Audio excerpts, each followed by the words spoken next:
Dust of Arizona Territory floated in the evening light as 12-year-old Eli Turner walked the long trail home with a wooden bucket of warm milk swinging by his side.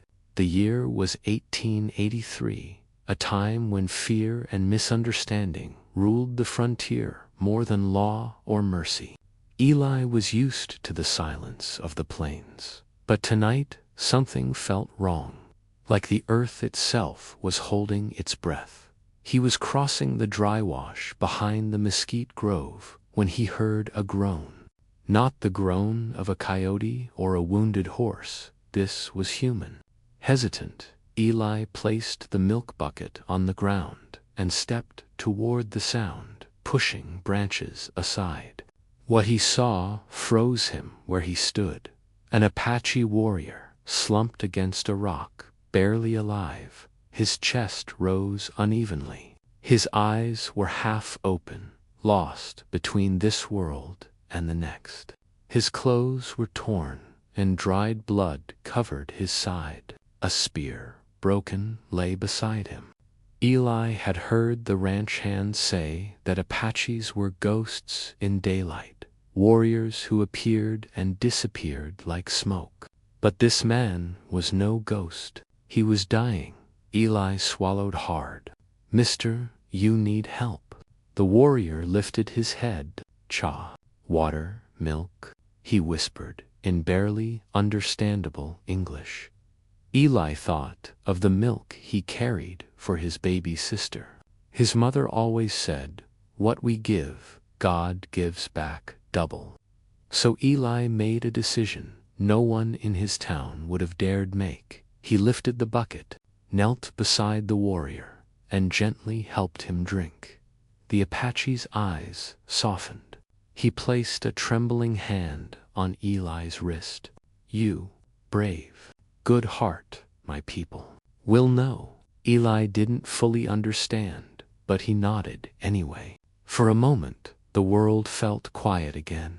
He tore a strip from his own shirt and pressed it against the warrior's wound.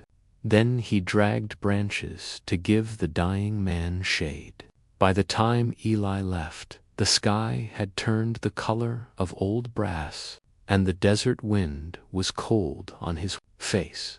He didn't tell anyone what happened. Some secrets were too heavy for a child and too dangerous for the West. But all through the night, Eli wondered who the warrior was, and whether he lived or died. 7 days later, he found out, not with words, but with the thunder of 400 Apache riders descending into town. It was a Sunday morning in Copper Ridge, quiet, peaceful, the kind of morning where the church bell rang like a heartbeat. The townsfolk were gathering under their wooden porches, preparing for another hot day. Unaware that the world was about to tilt on its axis, Eli was helping his father mend the fence when the ground began to tremble. At first, he thought it was a distant storm. Then came the dust clouds, tall, rising and growing. His father froze. "Eli, get inside, now." But Eli didn't move. He stared at the horizon as dozens, then hundreds, of silhouettes emerged, warriors sitting tall on painted horses, hair braided with feathered ties, rifles glinting under the sun. 400 Apache riders. The riders fanned out, surrounding Copper Ridge with silent discipline. Townsfolk panicked. Doors slammed. Windows shuttered. Mothers grabbed children. The sheriff stumbled out of his office, gripping a rifle that suddenly felt too small for the moment. Eli whispered, "This is because of the man I helped." His father's face turned pale. "What man?"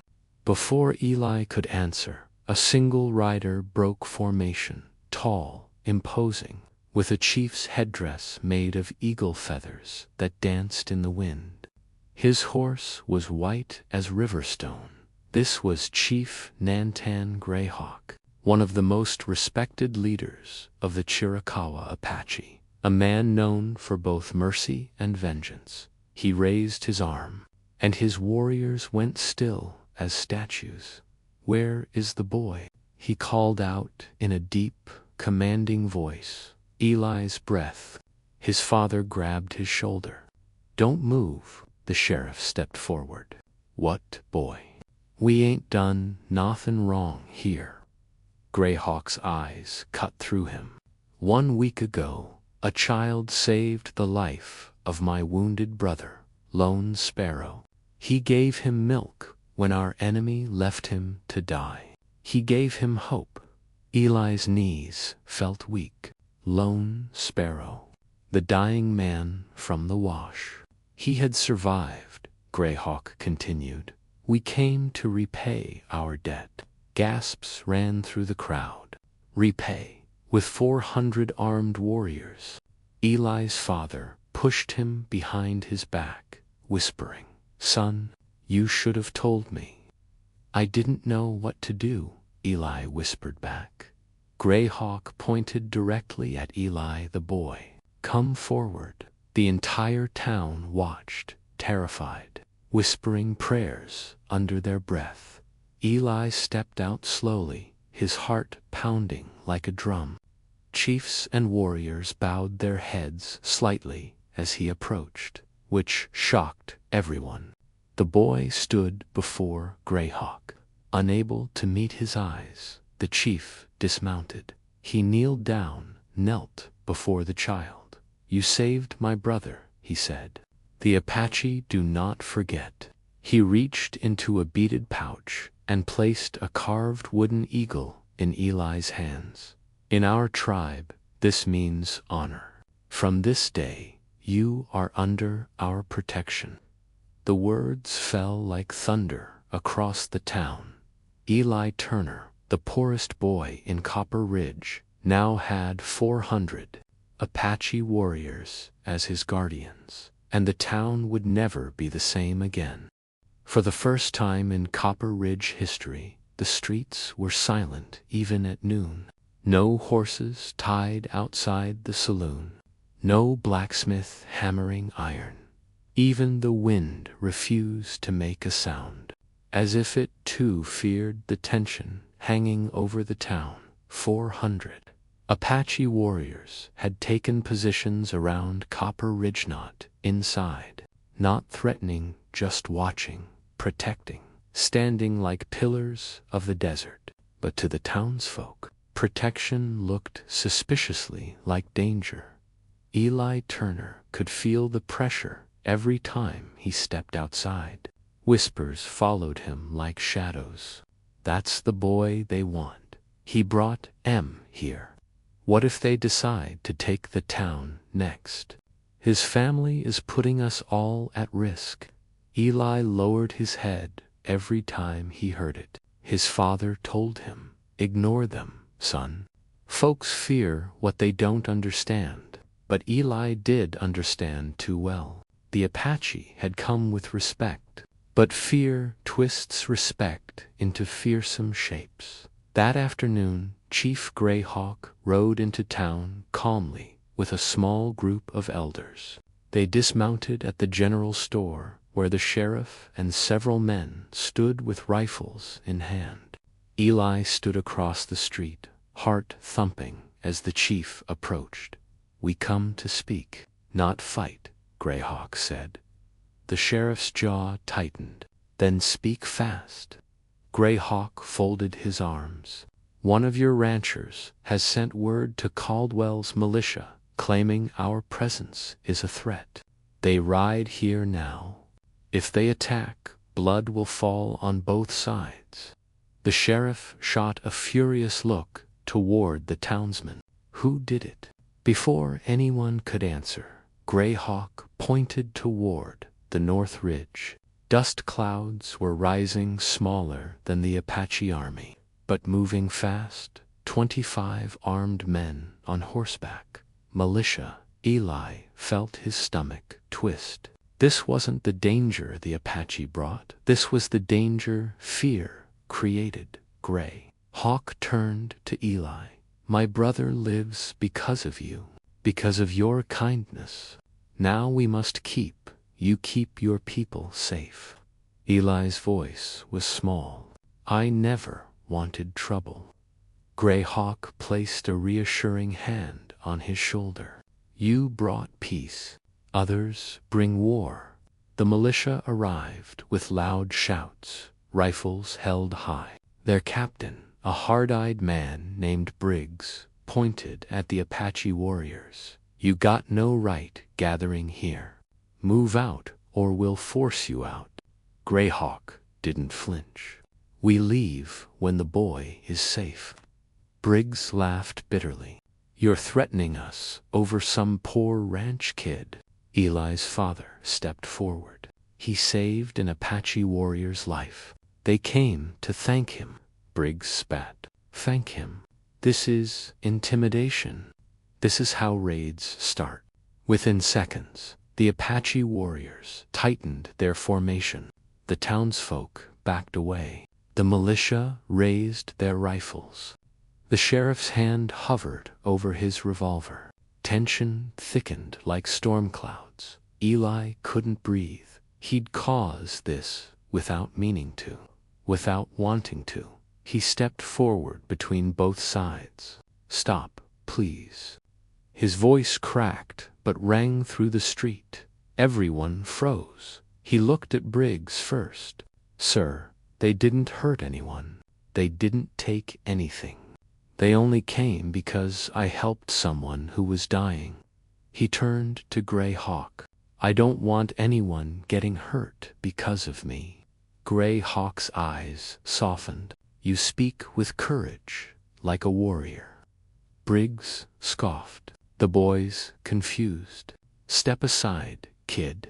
But Eli didn't move. The wind shifted, carrying the smell of dust and sweat. Every gun pointed. Every warrior, TENSED.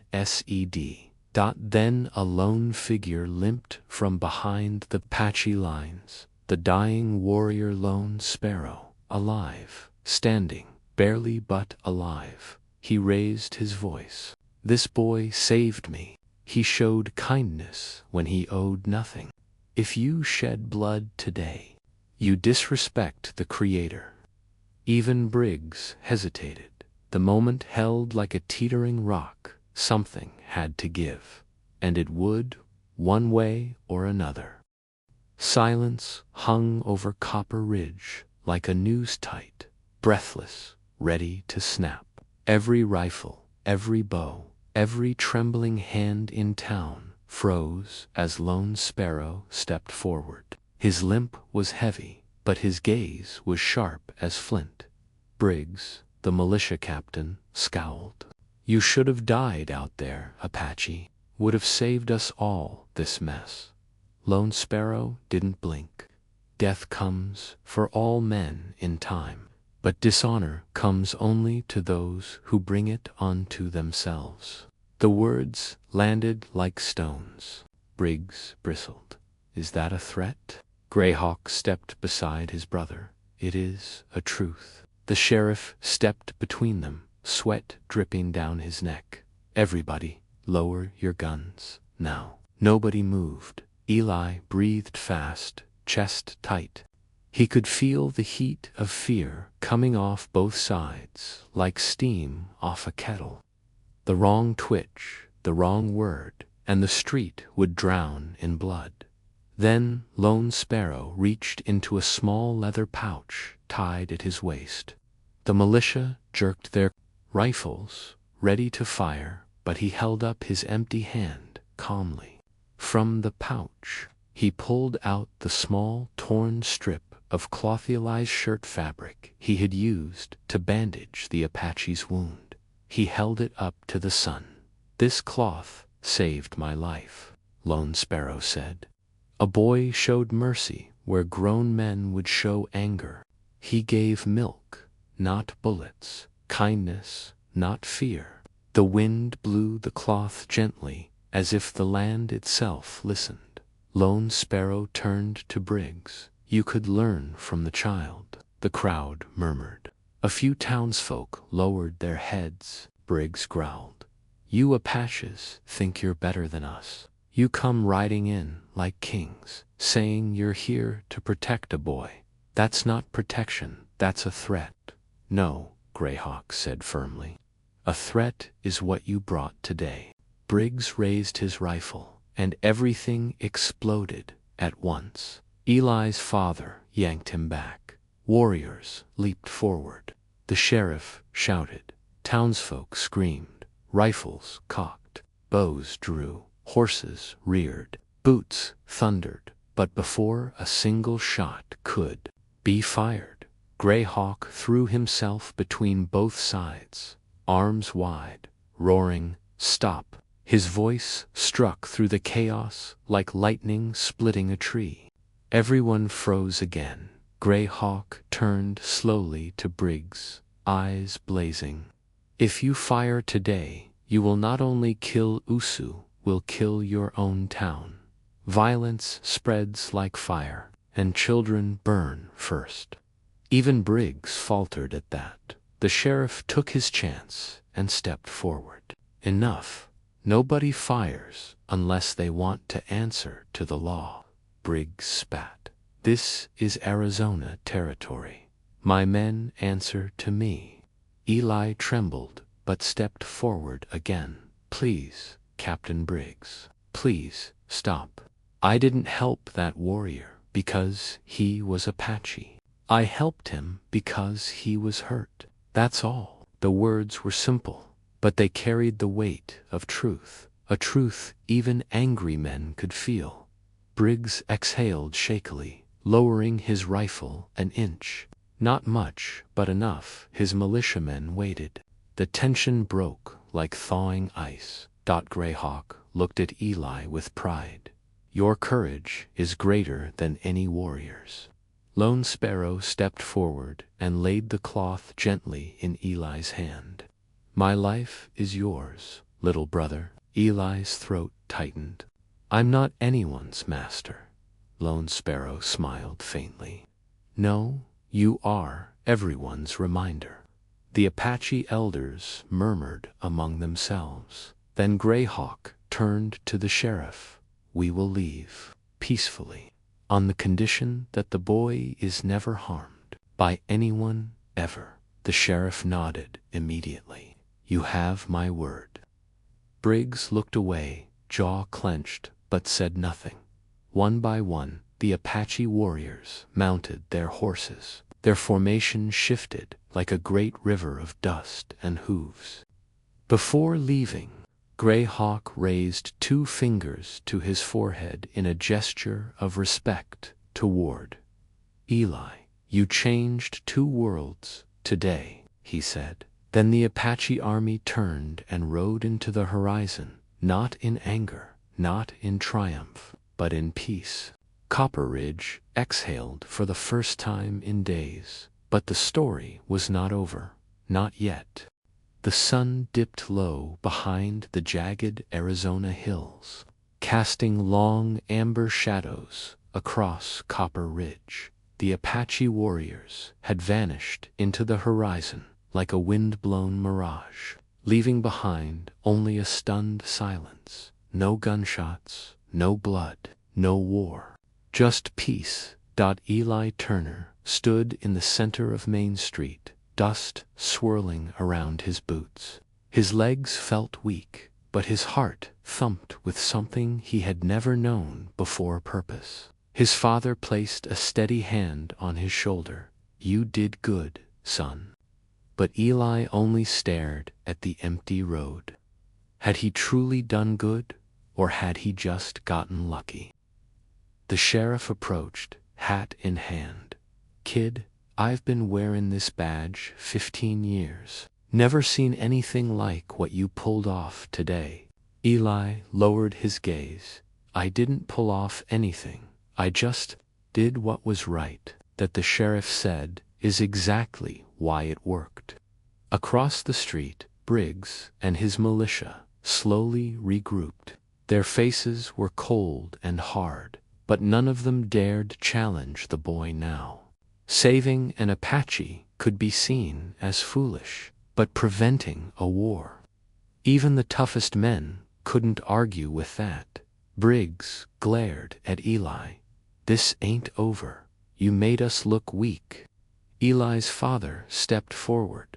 "Weak, or just wrong?" Briggs didn't answer. His militia mounted up and rode off without another word, their dust trails fading into the desert. The townsfolk, who had once whispered fearfully about the Turner boy, now stepped toward him with hesitant gratitude.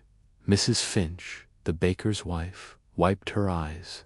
"You're a brave child, Eli." The blacksmith nodded. A boy did what grown men couldn't. Eli's cheeks grew warm. He didn't feel brave. He felt tired, like he had carried the weight of the whole West on his shoulders. But the weight was finally lifting. A visit at SUNSET that evening. Eli sat behind the barn, watching the sky turn pink. Coyotes howled somewhere far off.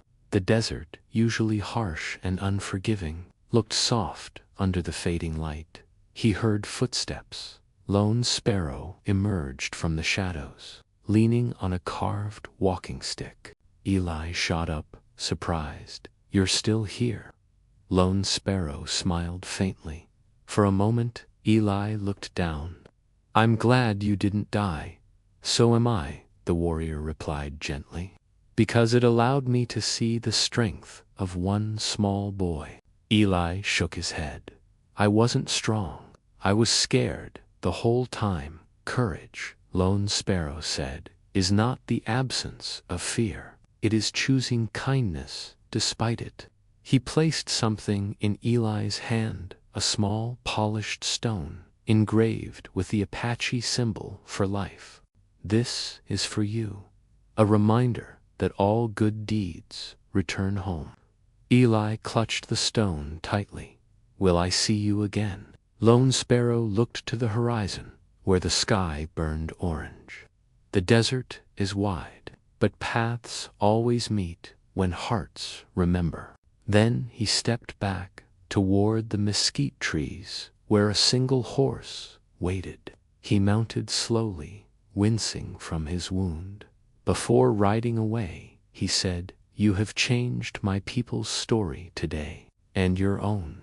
And with that, he vanished into the twilight as quietly as he had arrived. The legend BG and Nisirs passed, but the story never faded. People traveled through Copper Ridge, asking about the day 400. Apache warriors surrounded a town not to raid it, but to honor a poor boy who carried milk through the desert. Some said Greyhawk called Eli the little brother of eagles.